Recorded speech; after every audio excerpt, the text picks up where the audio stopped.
hello everybody, the people who are here, the people who are in Zoom. And I'm really happy to just start this project for you. It's not only for us, but simply as you have already seen on the landing page and also on VK, WhatsApp, Facebook, or wherever you get to know about this project, it's called SAS Goes Live. And so simply, before we start about everything about this, about the program or what is this project is about, I would like just to introduce myself. So my name is Ahmed Al-Ghandour. I came from Egypt. I coordinate here at SAS at the School of Advanced Studies, the Academic Writing Center, and at the same time also I'm a student who I'm majoring in cultural studies. And today I will be speaking with you today about one of my favorite topics is the university and why should we actually care about universities and why we would like to join universities. All right.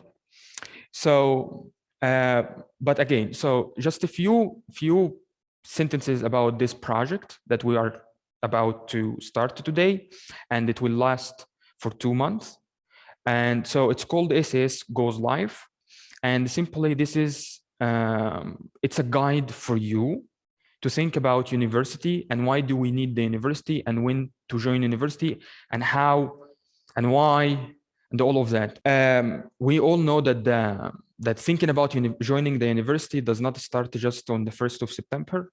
You do not decide that, okay, I'm going to the university on 1st of September, right? But no, people around you are always and constantly asking you question like, what university are you going to join? What are you going to study? Why? When? So, and what are you going to work after university?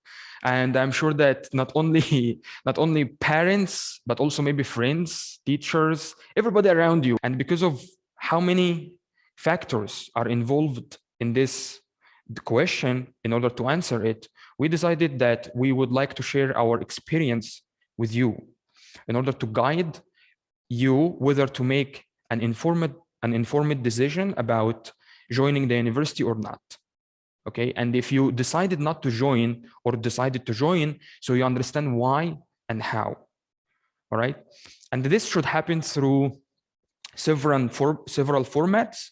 So we are going to work on lectures like today, for example, or we are going to interact with each other a little bit, and also we are going to have interviews with variety of experts here at SAS and also abroad, and workshops with our students and discussions with our experts.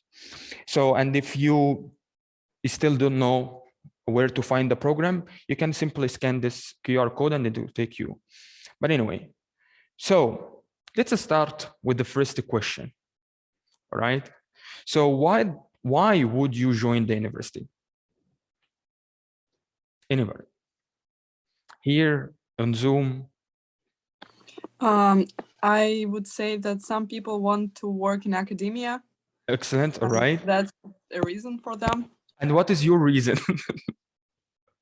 Well, I believe that this is my reason. That's why I'm saying that. I see. Excellent.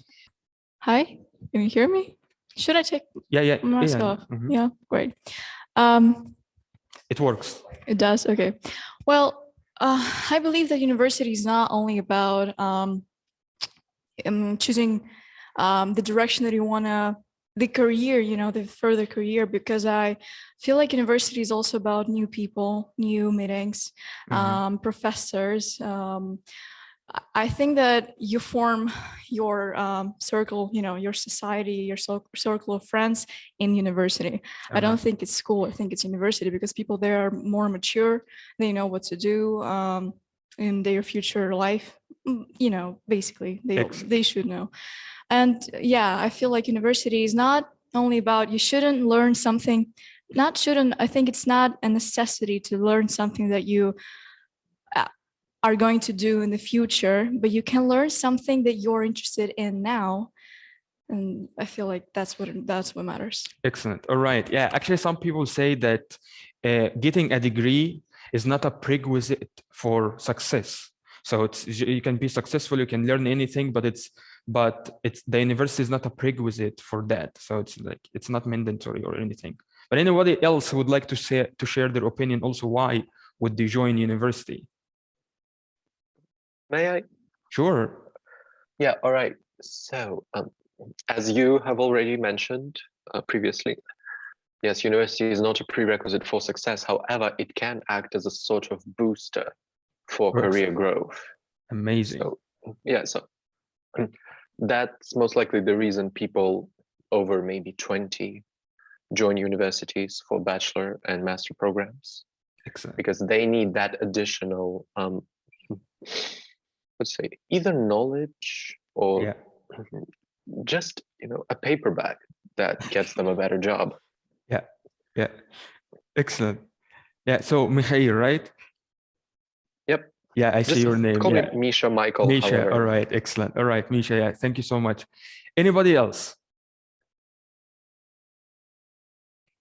One more. No, not Zoom even. All right, so okay, we move on.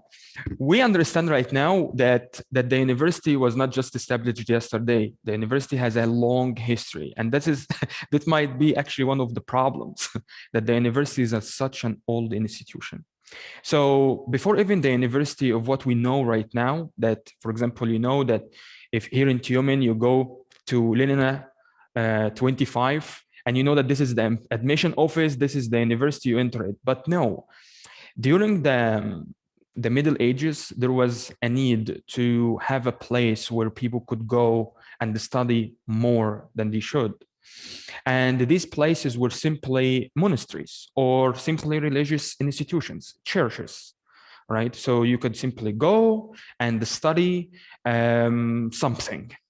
And who are going to be your teachers? Of course, clerks, monks, nuns were teaching back at this time.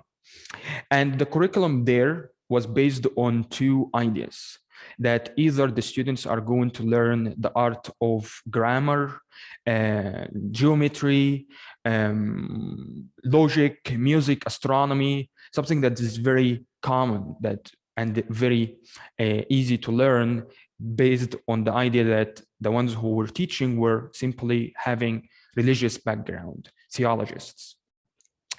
And the university started with that. So the first thing was that there was an incorporated body.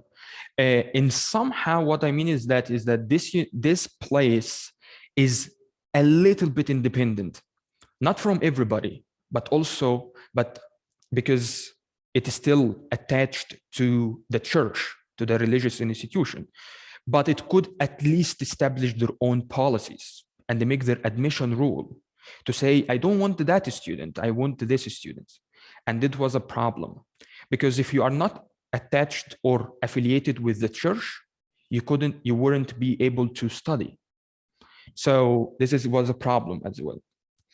So, and of course it was independent again from the state, if there was any, from the empire, because it could make their own policies. Again, I'm just saying here, what does it mean? And they had the faculty. They had the first term came up with this in the Middle Ages, is that we have faculty who are teaching the students, teachers.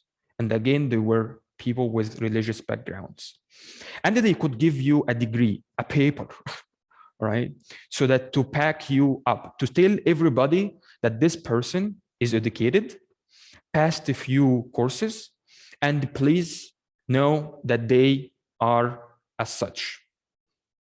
But the university did not simply stopped here, because again, we are different right now.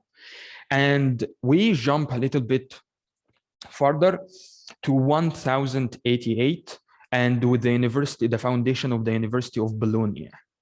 And I might actually ask you, why do you think that we have finally a university establishment? Why couldn't we simply stay with the church or the religious institutions? I think religion is something personal to everyone. It's just exactly, because a university is something general. There are many, many directions and studies you can choose, but religion is everybody's, is entitled whether they want to believe something or not. So it's not general. It's not for everyone. Excellent. Yes. The problem is that, yes, students had needs and the society had needs, and there were several factors in that. First of all, the students and the society wanted the stability. There was constant wars in the Middle Ages, okay, not surprising. And the students want that the society needed a stable, educated people who are going to lead the society, but those people should not only be religious people, they should actually be the ones who can simply add something to the society. At the same time, there was a war between the church and the state, and the church and the Roman Empire. They needed lawyers. They needed people who can be impartial. They needed people who can be neutral. But if you are affiliated with the church, you cannot be neutral. So, and they needed also freedom. They needed acceptance, because again, if you are not Christian, affiliated with the church, you couldn't go and receive education. And that was a problem. You needed to convert to Christianity and at the same time follow the church in order to be accepted to be there. So there was a need to have an independent, separate institution, to be outside of the church. All right. But here is the thing.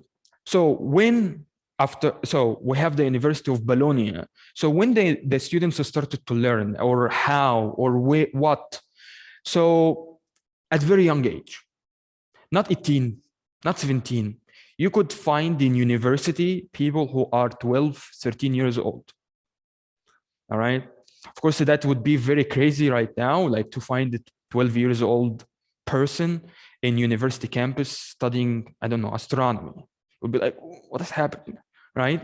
And at the same time, also students learn it by a lecture-based format. So one teacher, it's actually, we're not with teachers, it was a student-led university. The students actually could hire teachers or even give classes sometimes, but the teachers could simply just lecture people. And there was two things. And again, based on the Middle Ages model, there was two things. There is the word that's called trivium and quadrivium. Trivium is the grammar, the logic, the rhetoric. So you get to understand, to get the knowledge through the means of language. And the quadrivium, it's geometry, music, astronomy. So you deal with material things to have an understanding, right?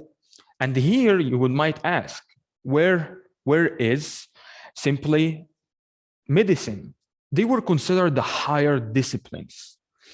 And these higher disciplines, you needed to finish your BA degree in like bachelor degree, undergraduate degree, to go then afterwards to study law, to study medicine, to study theology, because these were considered the higher disciplines. All right. So it wasn't like that, like what we have right now. You finish high school, you simply take exams in EGA and you go to medicine. No, you were required to do something more so that to go. All right. But the university did not stop there. And then, because again, it was based, the society is changing all the time. There was always a constant need for other professions. And at the same time, the university itself, the idea of establishing university was changing from time to time. So the first one is the humanistic enclave or refugium. Do you know what is that?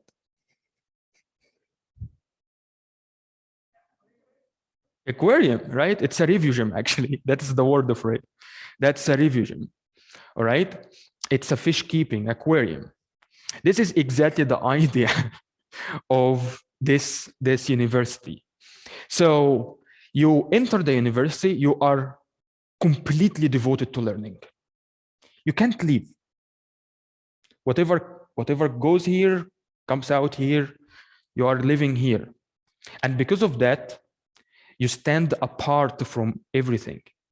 You stand apart from society. You stand apart, isolated from everything.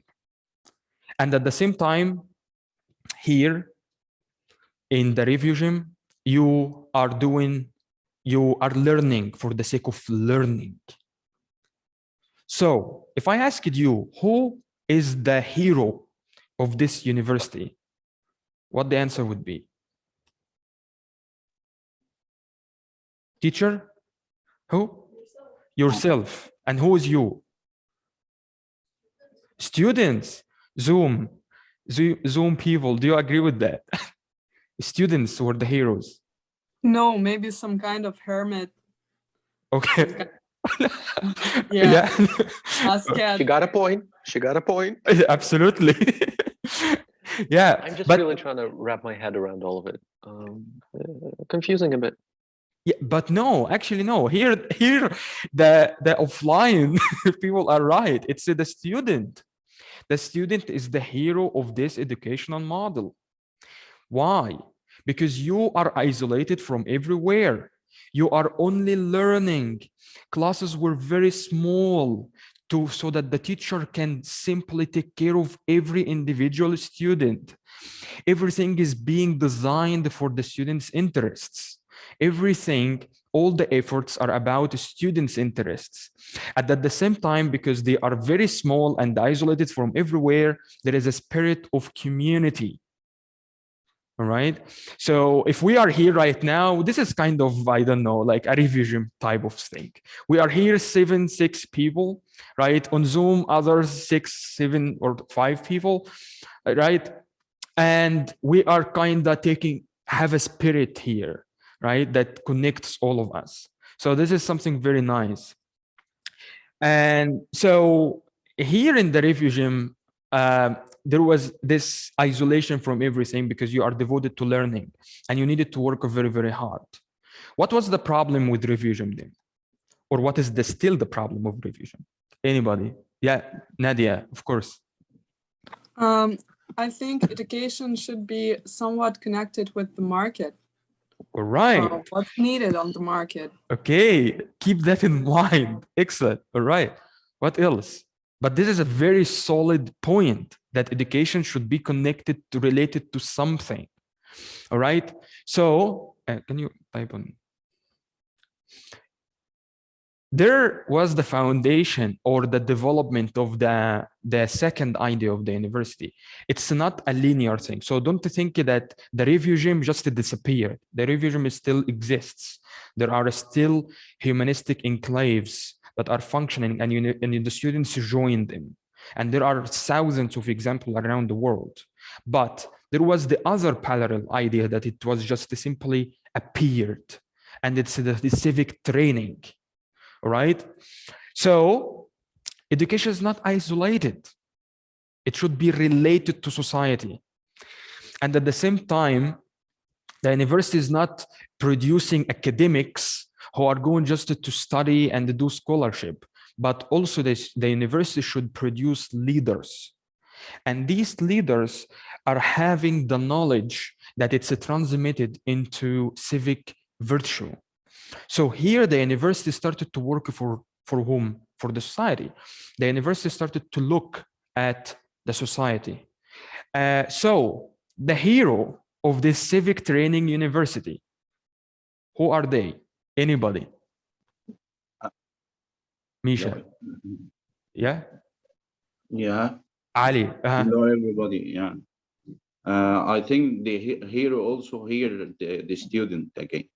All right. Okay. The student again. One option. So may I propose an answer? Sure. Since we're talking about civic training, so I think the spotlight moves from the individual person to society itself, as excellent. There is a big amount of interaction needed. Good. Between the student and other people. Yes, you're absolutely right, Misha. The hero of this university is the society. It's the common good of the society. It's not one person, it's not anybody, but the university the university here is working for producing global citizens who have the capacity to critically think about everything around them that would serve the society in a very well projected manners. And here also the civic university was supposed to produce useful patriotic citizens. All right. And this university, again, it did not go away. Do you have any I don't know, maybe you know or not, but any examples here of a civic university in Russia? It's difficult because we simply right now, and we are going to later on we are going to understand why exactly we are having all of these ideas, but let's keep it in mind. The third one is the amazing one. It's the most famous one, I think. And of course, you know the examples here in Russia, but it's called simply the vocational university, the vocational training. And as you can see, it's so easy that it focuses on what the graduate would do after finishing the degree. And at the same time, it focuses the curricula there focuses on the practical skills. What can you do with your hand? So, who is the hero of the vocational training university? Yes, Nadia. Probably the perfect hero is a worker. All right, good. Yes. So yes. All right. So let's not wait. Yes, it is the student as a future worker, the student who can simply what happens after the BA degree, after the undergraduate degree, I mean, or masters or whatever. It is the student as a future worker, whether any kind of jobs. So, what are the examples of a vocational training university? I feel like pretty much every university. It depends on the person. It depends on, it depends on the direction you chose, because I have a role model in my life. My sister, she studied here in Tyumen, in TUMGU, in the financial university, and now she works in a good company. She's an economist. She's a good worker. She's useful, and she brings. She affects the society pretty much because her job is pretty significant. So I think it's pretty much every university. All right. Yeah, but if I ask it again about practical things, what would that be? Maybe some kind of aviation in university for. All right. What else? Come on. More. All the engineering degrees. Excellent. Yes. All the engineering. All things that have to do with engineering. Practicality. All right. It's always vocational training. So the idea did not just to develop because this university, it just is there for such a long time. All right. They could be named differently. Oh, the University of Tyumen for Engineers, or TU. All right, they can call the Tyumen Industrial University whatever they would like to call themselves, but it's a vocational training. You have a call. You think that you would be always an engineer. After the BA, during the BA, you are studying to become an engineer. You have the call to become a future worker in the society, and that's the vocational training university. But the problem is that this university wasn't enough as well. This idea of the university was not enough. There was also a need for economists to exist, and there is the corporate university. And the corporate university started to think that their curricula is based on applied programs, like something that you can apply to the outside of the world, or creating links between what you are studying and the world, right? It's business oriented, it's market oriented. And at the same time, it relies a lot on technology. All right. So who is the hero here?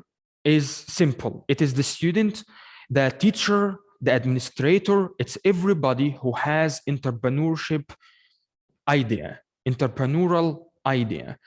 And here, those who can simply generate return on economy. All right. Okay. So now we know a lot about universities, actually, right? We know many things. We know that there is this student university that you go there to study for the sake of learning and in the sake of becoming an academic and the sake of becoming a practical, a future worker, in the sake of becoming a good citizen, and also the sake of becoming an entrepreneurial person. So many universities ideas here, and they are all exist together and simultaneously. So there is no contradiction here. But the question is now to you: where do you see yourself and where not? So I'm not going to talk. I would like to hear your opinions. Where do you see yourself and where not? Well, speaking of myself, since childhood, I was always interested in art, in every aspect of art. It was art school till the 7th grade, and now School of Advanced Studies has a perfect direction actually for me. It's film and media, and as I know, this is the only university that has this direction at Tyumen. So I have nowhere to go but to enter this university, to work hard and go to study this here. So I see myself in this area connected to creating videos, to studying films, to learning everything about the film history, to media, because media, we can do anything without media. Mm-hmm. Social media is basically, what we see, what we do. Every aspect, of our life is in the media. Right. So, and speaking of where not, I'm not a scientific person. I mean, math and everything connected to this is definitely not for me. Being a doctor, being an engineer is very, very helpful, and it's a high-powered job, but it's definitely not for me. I see. Yeah. Excellent. Who's next? One from Zoom. Alrighty. Sure. So. Yeah. Misha and then Nadia. Okay, yeah, All and right. then Nadia. So I'm in a interesting predicament because I only this year found out where I do not see myself as I'm kind of a uni student already in a specialty that is highly theoretical and that I don't find much grounding in practicality. Therefore, I do not see myself in what I'm saying right now. However, where I do see myself is more vocational / more practical types of studies, such as medicine, nursing, because you can track the result of your what's the word, of what you're doing. Yeah, it gives you results, it lets you track them, and it's a perfect combination of science and practicality, basically wonderfully applied science. Excellent. Yeah, Nadia, your turn. Yeah, Nadia. Yeah, thank you. I think the first route of student archetype suits me the most because I'm interested in philosophy, and it's important for me to have research resources and work on more theoretical stuff. Excellent. All right, one person here. Since my childhood, I have been thinking that I would be a great teacher because I like literature and Russian, something connected with people, with social studies. But now I'm good at math, physics, and informatics, and so I don't really know who I want to be. And for me, I just think that I need to go to university to learn some skills and skills that will make me more not happier, just more calm in some subjects that I like. Excellent. All right, one more. Hello, everybody. I have lots of interests, and I think the most difficult part for me is to choose the sphere that I would like to study closer than others. So I'm still choosing, but I think something about human, something about psychology and so on is something that would be really interesting for me, I think. Excellent. All right. Okay, maybe it's hard right now, but okay, so we are always thinking about when we see ourselves in this university or that university, we always think about what are we going to do afterwards or even during the university, right? And all of you are talking about from a discipline perspective, right? And of course, the university must think about that as well, because they are thinking about what you are going to do and why should you come to them. And this is the thing that what made the university simply create missions. So simply, if you have a mission in your life, you say, for example, my mission in my life is that I'm going to be doing this and that, or I'm going to produce this and this. It's your goal. But the universities, because they are very complex organizations, they create missions not only for them, but for other people.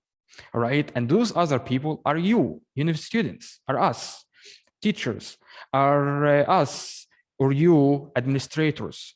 So, and these missions should always satisfy the interests of everybody. And that's why it can be very, very difficult to come up with a mission for the university. Because you look at the mission of the university and you say, yeah, I think this is mine. Right? If you saw that one university is saying, our mission is to ensure a bad quality in education, a very poor students, and weak classroom environment. If you like that, of course, that's your university. But there is another one that says high quality, excellent, whatever, and many, many things. And you say, well, yeah, that's mine, right? So we know from the mission that what kind of universities we would like to join. And then we search for what disciplines they offer.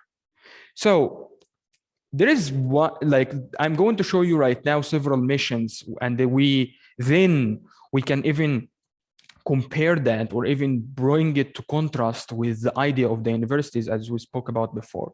So there is the HSE, one of the most astonishing universities here in Russia, Higher School of Economics, and they have a statement of values.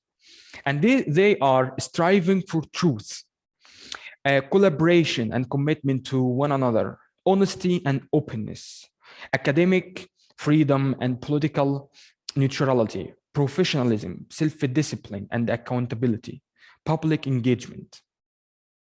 If I showed you this without showing you that this is the Higher School of Economics, what kind of university is this? Let's imagine that this logo is not here. What would you say? Perfect university, right? Yeah, exactly, right? Because it focuses on you and it focuses on everybody because it's attached to values. But then we go to Harvard University. They have also a mission statement.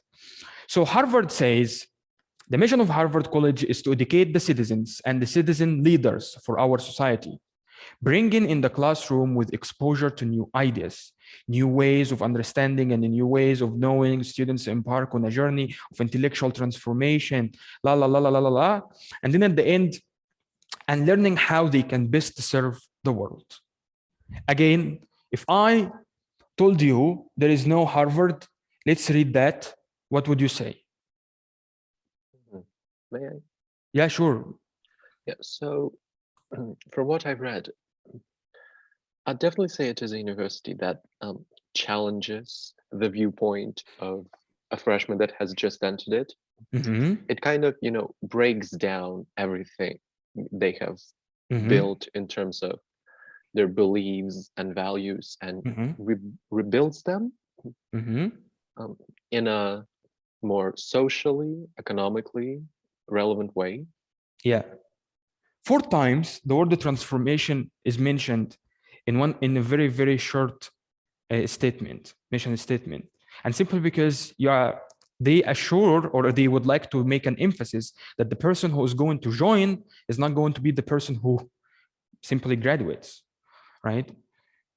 And then of course we have Tyumen statement, and Tyumen also have a statement that says the mission of Tyumen is to prepare leaders who become first in their respective fields and strive to better the world around them. Learning is one of the goals, is that we expand our international centers to provide quality education for international students through the wide use of open and remote learning technologies. We ensure a safe, diverse, and balanced community on campus where each individual is cherished. We create centers for training in international professionals who can increase the efficiency of traditional sectors of the economy through the transfer of advanced production technologies, industries of the future. Tyumen statement looks like one of the civic training universities because they produce citizens or focus on producing global citizens who can have the critical mind to transform and at the same time be useful to the society, right? So, yeah. And then we have, this is the last one. This is the University of California, Berkeley. And they have here the mission statement that it was written in 1974. It's very old, a little bit. The distinctive mission of the university is to serve society as a center of higher learning, providing long-term societal benefits through transmitting advanced knowledge, discovering new knowledge, and functioning as an active working of repository of organized knowledge. That obligation more specifically includes undergraduate education, graduate and professional education, research, and other kinds of public service, which are shaped and bounded by the central pervasive mission of discovering and advancing knowledge. Again, like Harvard, we have here what? 1, knowledge. Where else? 2, 3 times the word knowledge is mentioned, right? So they are focusing on learning, producing, and thinking a lot, right?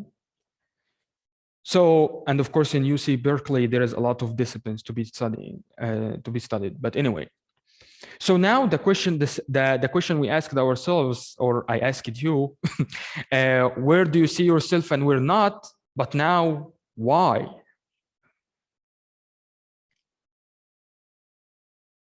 So, yes, of course, because actually everybody answered this question are going to say why. Okay. Well, you know what direction I mentioned, film and media. Why? As I mentioned, because I'm more into creating. I feel like that's my area. That's where I feel myself comfortable. That's where I feel comfortable. Myself, I just, I know that science and math is just not what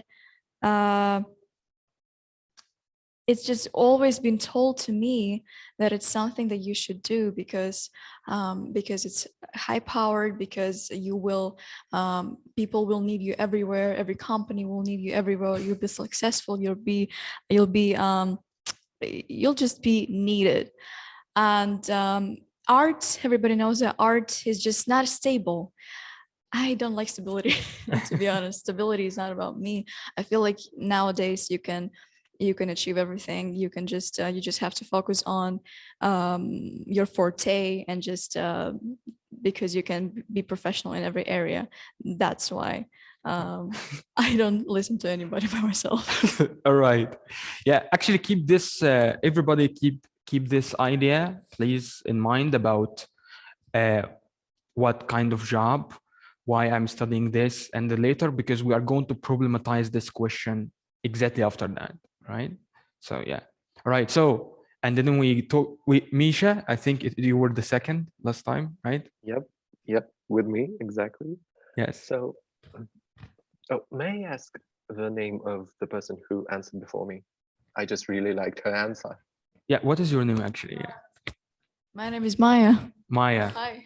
Hi. My wonderful answer. We're kind of opposites because I'm a person who thrives on structure. Mm-hmm. And if something goes wrong, I get really worried. Okay, back to my answer. So why I study something more practical, or maybe the fields of applied science. Mm-hmm. So because it shows me my results more quickly, because I cannot, intellectually ponder on something without it going anywhere. And why medicine? Exactly, because I actually grew up in a family of a couple of doctors, and I see a couple of flaws in our system, which is the lack of understanding, time to form a connection with patients. So I would like to be the person who provides this kind of hospitality. That's my answer. Yeah, excellent. All right. And then there was Nadia.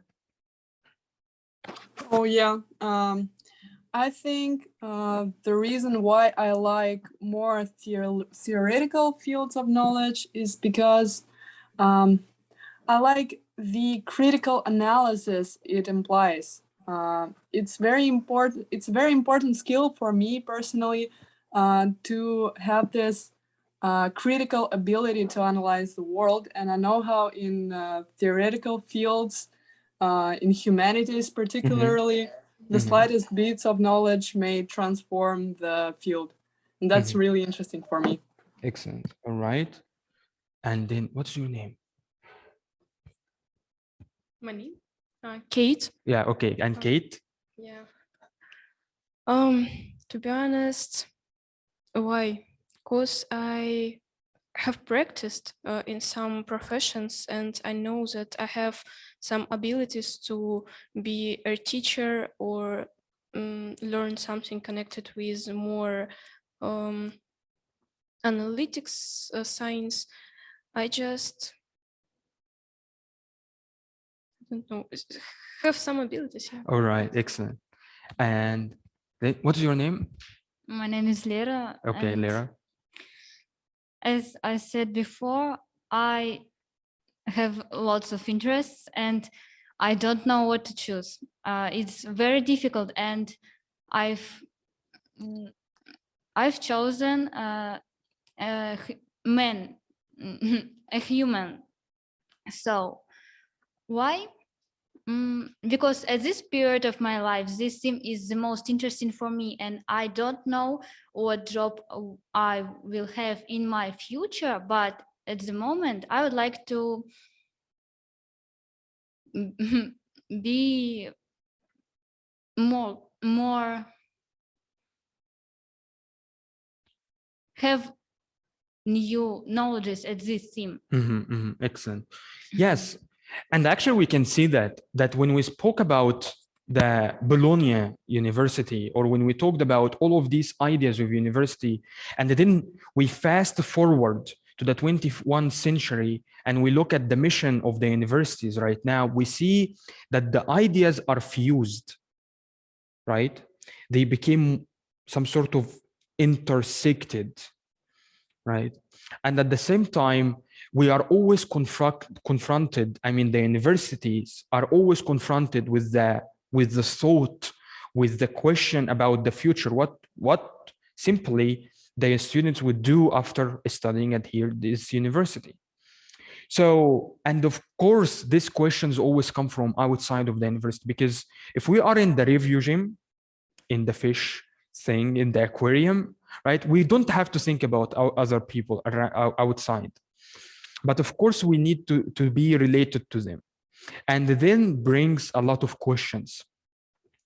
And here the university training started to be questioned a lot, because sometimes it can't keep up with what is happening outside, right? If I'm studying only in this library and I don't know what is happening outside, that's gonna be a problem for me. And at the same time, I'm not being useful to anybody, right? I'm stuck at one place. And at the same time, also, since outside is changing and here inside a little bit changing, right? There is this, we are not moving on the same pace, right? And because of that, there is a problematic result that some people receive university education degrees, and then when they go outside, after 4 years, after 2 years, after 6, 7 years, when they go outside, they find and they face a problem. These problems are always present. For example, we have that accountants, doctors, and lawyers, teachers, and financial analysts, they really should be aware of what is happening outside of their training, of their educational training, because simply the outside is not waiting for them. There is a different pace, and the university sometimes can isolate itself from what is happening outside. And then there is advancement outside, and this, what happens here is that the people get out and they don't find for themselves places. And this brings another question to the university. What should we do, right? So that the individuals who are going to graduate from the university are not going to be only civic, but they have virtues, are not going to be only vocational, are not going to be only focused on academia. What are these type of individuals who are going to be out? And that's why, for example, a university like Harvard, they told you, you will be transforming, all right? Or you will become a global citizen with critical mindset. But anyway, and these are, for example, the jobs which are like incline or simply are rising. And we can see that there is a huge incline in arts, design, entertainment, sports, and media, because these jobs are being replaced simply with computers, with the AI. Also construction and the extractions, simply because robots right now can do this, right? And but there is a huge rise in architecture and engineering, computer, of course, and mathematics, business and financial options, sales, and all other stuff that are related. And this is not simply a secret. People have investigated why these exactly jobs that are very like, why these universities or why these graduates are more in demand than others. And therefore, there is a nice comparison between the type of skills that the employer looks at, or how they simply hire you. When looking at the skills, like, for example, in 2015, there was this complex problem solving. It did not disappear in 5 years in 2020. Also, critical thinking is appearing in both stuff. People management. But what we find here is became very important in 2020 is emotional intelligence, especially because dealing with people became harder and harder a day after another. All right. And I will show you right now that this technical trainer in manufacturing at Tesla, you know Tesla, right? Yeah, it's Elon Musk's company.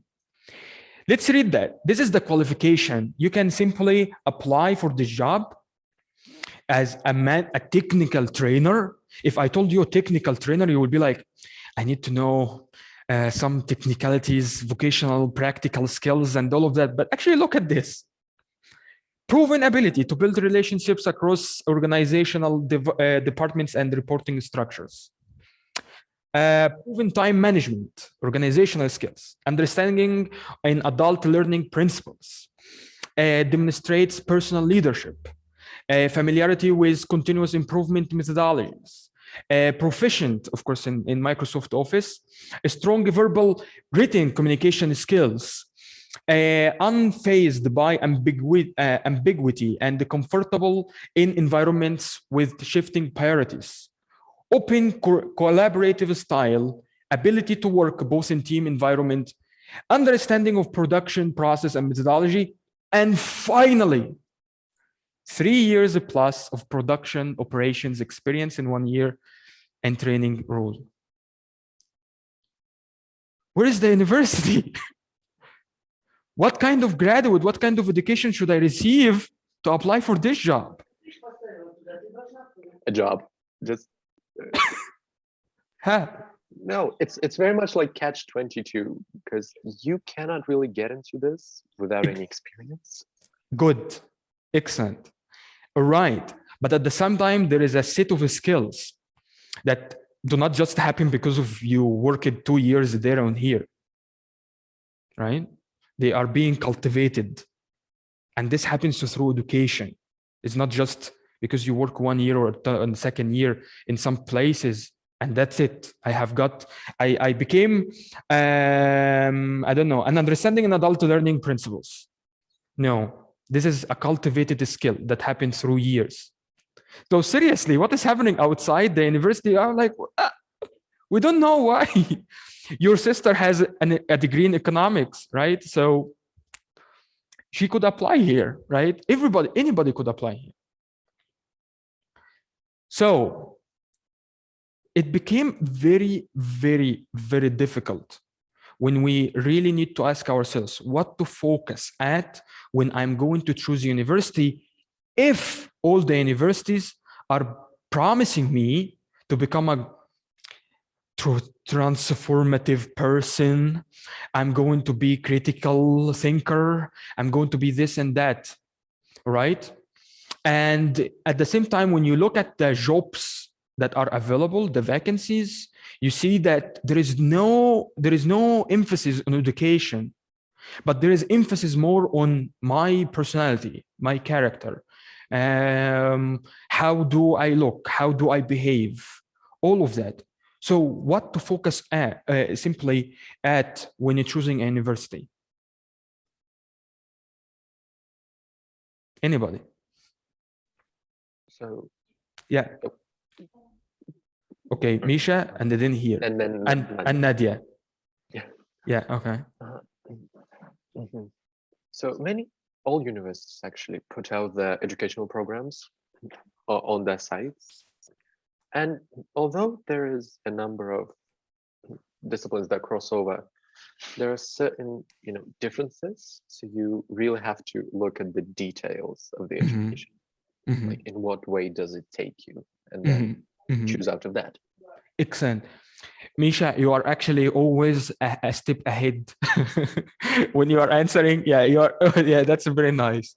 All right, and here Just Maya. Tell me to stop talking. No, don't worry. Absolutely no. I absolutely love that. But yeah, and then Maya, and then Nadia. All right. I'd say that's important to choose university.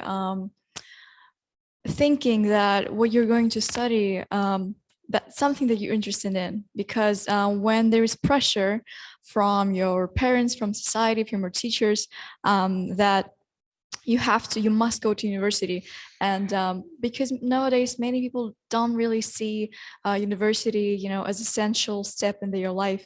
They think that they can learn any profession just by buying some courses on the internet. It's just yeah, it happens now. But university is, as I think, is not the same with all of these courses. I feel like you have to choose university by knowing what will this university give me, what knowledge, which relations. Because we all now, I feel like if I know, we all now choosing, it's time of the year, time of our life, when now it's every day scrolling through websites, choosing university. And from my experience, it's just looking directions that this university offers you. And I feel like, yeah, this is what important. Excellent. All right, good. Nadia? Well, I don't know if my plan to check is right, but I usually check the profiles of professors in the university, see their list of research interests and publications. Maybe you know that in Russian universities there is a problem that some professors plagiarize their works, and you should really check this before applying. So yeah, basically I'm looking for good professors with somewhat similar interests. Excellent. All right. Yeah.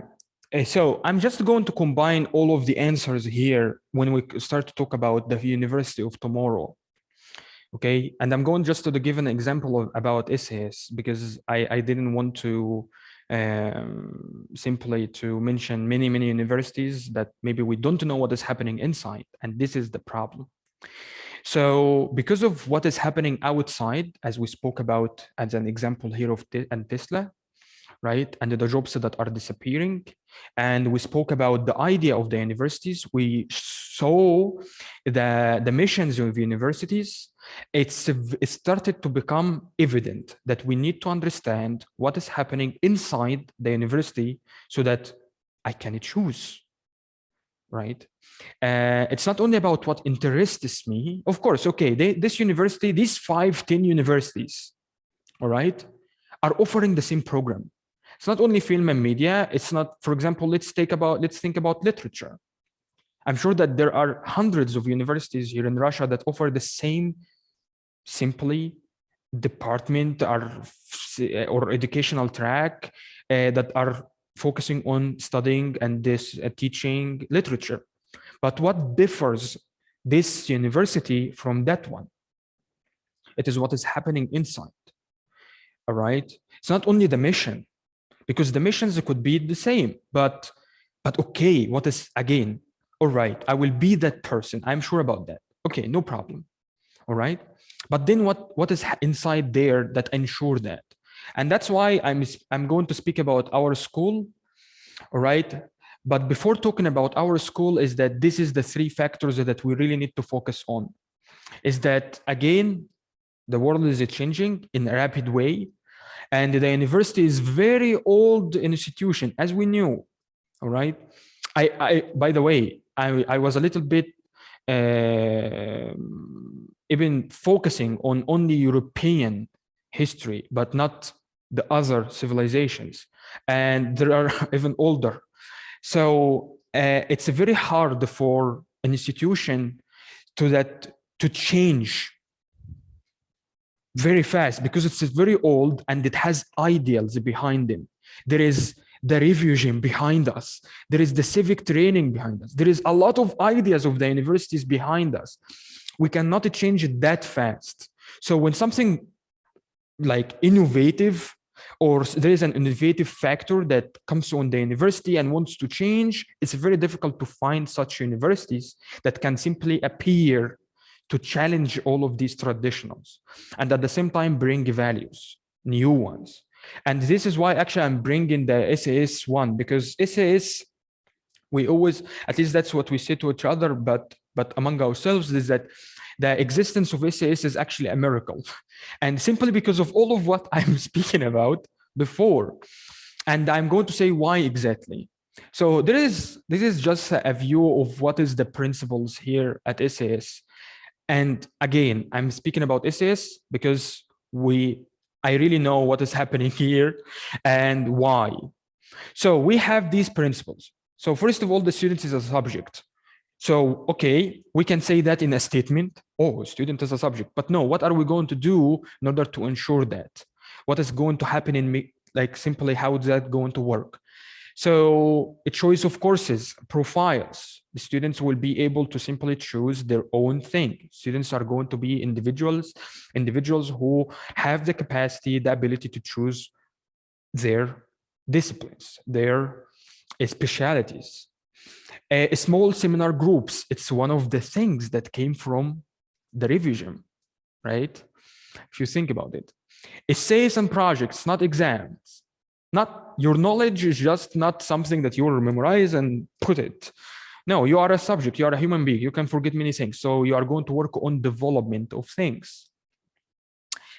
It's an education, not a training. So here it's things about cultivating of skills, but not only skills that, as we saw, about organizational matters or communicative skills or soft skills in general, but also a disciplinary one. And I mean here of the terms of knowledge is that you're going to be having the disciplinary breeds, the universal competencies of everything, because you understand many things at the same time, and you are going to be constantly encountered with complex problem. Flexibility, because you have to choose a lot of things, and sometimes the things are not in your own ball of interests, so you will have to be flexible about that. Honors education is that you are not going to be just, all right, coming to a lecture. No, you'll be hardly working. And at the same time, being global, being international, being encountered with outside problems. And then in 2021, there was this set of values. Okay, all right, so we have principles, but what are the set of values that are going to be here? So Andrei Sherbnok, our director, said once that open-mindedness, that SAS community should be mindful of everything, and at the same time be open-minded to other problems, people, orientations, or other trends, problems, and all of that. Integrity, honesty, academic and social one. The critical thinking, individual independence, and we're going to see what is that, intellectualism and excellence. Okay, all right. It's a mission statement, sort of, like it looks like, right? It looks like the statement of values that HSE have, right? But how is that being exactly manifested inside? So this is a look at the SAS curriculum. So students simply have, from the first year to the second year, they have this set. You have courses that you do not choose. Writing and thinking, city as a text, great books philosophy, problems of the modern science, art, great books literature, quantitative methods, foundation of management, information technology, effective communication, global issues. These are courses that you do not choose, and sometimes they are not your interests, but you need to be open-minded and flexible in order to do that and to endure this kind of stuff. And then after the second year, you will have your major that you need to choose by yourself. But how is that going to happen, right? So here we are fulfilling specific things. For example, open-mindedness, we are doing individual independence. We are doing intellectualism because simply you are studying many things that are not related to each other, and sometimes they are related or not. Excellence because of internationalization of the institution, and at the same time hardly working on your assignments. And here is one thing that is very crucial. Here the electives. Here, for example, at SAS, we have this, how many professors? More than 21, yeah. So 21 professor, and they offer electives. So for example, 21 elective, you're gonna have, and you need to choose carefully. How is that going to work for you? Because each course has different set of learning outcomes, something that you will learn from, and something that you will not on that course, and something that you will not learn at that course, and so on and so forth. So this is simply, SAS an example is that the university anymore cannot have just one idea, but the university in itself and be like that. But the university can help people to receive the education that they need, and at the same time be relatable to what is happening outside. All right. And I'm giving the example of SAS because I know what was happening here. So about next meetings, the first one is on the 16th, which is Tuesday. It's gonna be via Zoom, or you can come here because it's a workshop on how to fight procrastination and also the writer's block. And the writer's block is not something only for writers. It's for everybody who are, because this could happen when you are about to start a project. So we are going to be conducting this workshop on how to fight the procrastination and better manage your time. This is the first one, but this is a separate project that we call Writing Lab. And today we are going to be focusing on learning strategies, smart learning strategies, so that you do not only become like, you only do not come here just to listen to a person who's talking or several people, but at the same time you do something for you, because you can use these skills that you are going to learn here in your school or whatever else. And regarding SAS Goes Live, we are having the next meeting next Saturday, and it's gonna be online learning versus education, university education. And now we know a lot about university education. How is that different then? And what are the problems that encounter us when we think about online learning, about the courses that we can buy, and so on and so forth? And this is gonna be happening next week at that time. Also, Zoom people who are gonna join us and here, and we are going to have not me, I will be just here to moderate the discussion, but we are going to have 3 speakers, and they are 1 professor and 2 students, so that you understand the different perspectives that they are gonna have on, again, the topic of education, whether it's online or you have to come to a building to work or to learn. So yeah, so that's it. I hope to see you next time. All right.